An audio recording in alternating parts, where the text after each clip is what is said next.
नमस्कार दोस्तों, आपका स्वागत है चैनल महाकाली की वाणी में।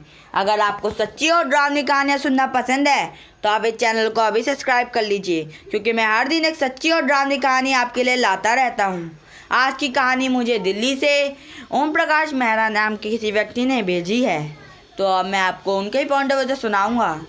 हम जहाँ रहते थे उसे हम कटरा कहते थे, और वहाँ पर ही रोशना बाग था, और वहाँ पर राजा और रानी की कब्र भी है। वो रोशना बाग अभी तक है, आप गूगल पे सर्च कर सकते हैं। वहाँ पर अक्सर हम लोग खेलने चला जाया करते थे। जब ये घटना घटी, मैं 10-11 साल का ही था, और मेरे जितने भी दोस्त थे मेरे आसपास के घर के ही थे।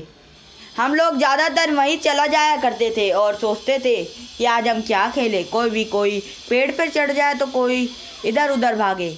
हम वहाँ से फूड तोड़ते थे और वहाँ पर कवर पे चढ़ाने के बाद ही खेला करते थे। लेकिन उस दिन रात को हम लोग जब सो रहे थे, उस वक्त लाइट चली गई। गर्मियों का मौसम था, तो सब लोगों ने बाहर खटिया डाल ली और सब बाहर सोने लग गए। मेरे दोस्त के मम्मी पापा ने भी बाहर ही खटिया डाल ली थी और बाहर ही सो रहे थे।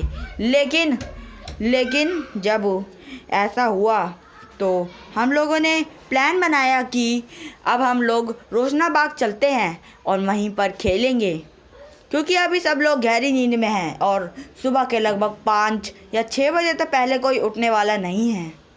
जब लाइट आएगी जब ही लोग उठेंगे, और जब रात को लाइट जाती है तो सुबह 5 या 6 बजे से पहले लाइट आ जाए, ऐसा तो आज से पहले कभी नहीं हुआ। उस वक्त करीबन 11:30 बज रहे थे और हम लोग रोशना बाग की तरफ चल दिए। हमारे जहाँ पर हम रहते थे वहाँ से रोशना बाग थोड़ा दूर था और हम वहाँ पर चले गए। वहाँ पर जाते टाइम हमें पता नहीं था कि टाइम क्या हो चुका है। आगे से आने वाला एक आदमी जो कि साइकिल पे आ रहा था, उसने बोला कि हमने बोला उससे कि आप क्या हमें बता सकते हैं कि कितना टाइम हो रहा है। उन्होंने कहा अभी तो 12:30 के करीब हो रहा है बच्चों। हम लोग बिना कुछ उससे बोले हम आगे बढ़ दिए, लेकिन हमने सोचा कि उन्होंने हमें टाइम बताया है तो हमें भी उनका धन्यवाद करना चाहिए।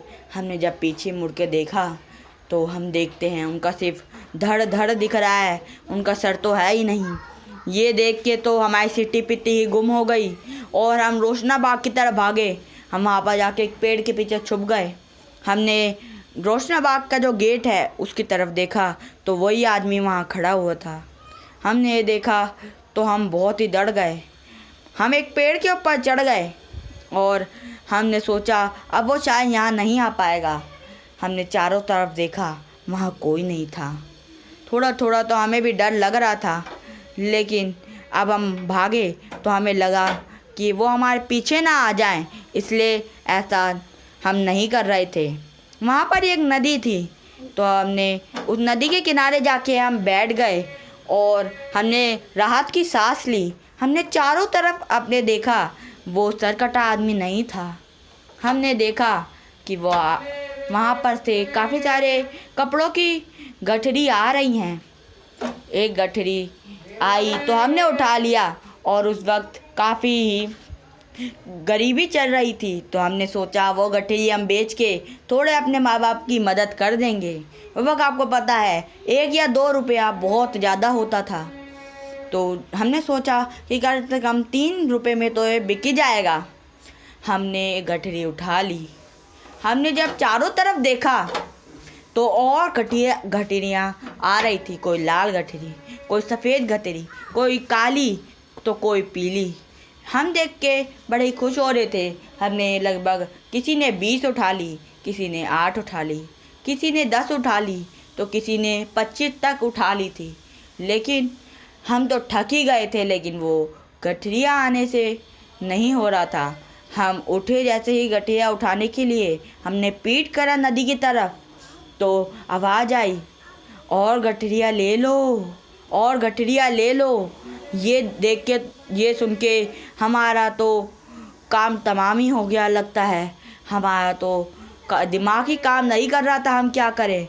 हमने पीछे मुड़ के देखा तो देखता हूँ वहाँ पर जो पानी बह रहा है उसी के अंदर से आवाज़ आ रही है और गठरिया ले लो। हम तो अपने घर की तरफ दुम दबा के भागे और अभी हम काफ़ी बड़े हो चुके हैं। मेरे 2 दोस्त अभी दुनिया में नहीं हैं। तो अगर आपको ये कहानी अच्छी लगी तो आप इस चैनल को अभी सब्सक्राइब कर लीजिए, लाइक कर दीजिए, शेयर कर दीजिए और एक अच्छा सा कमेंट ज़रूर कर दीजिएगा।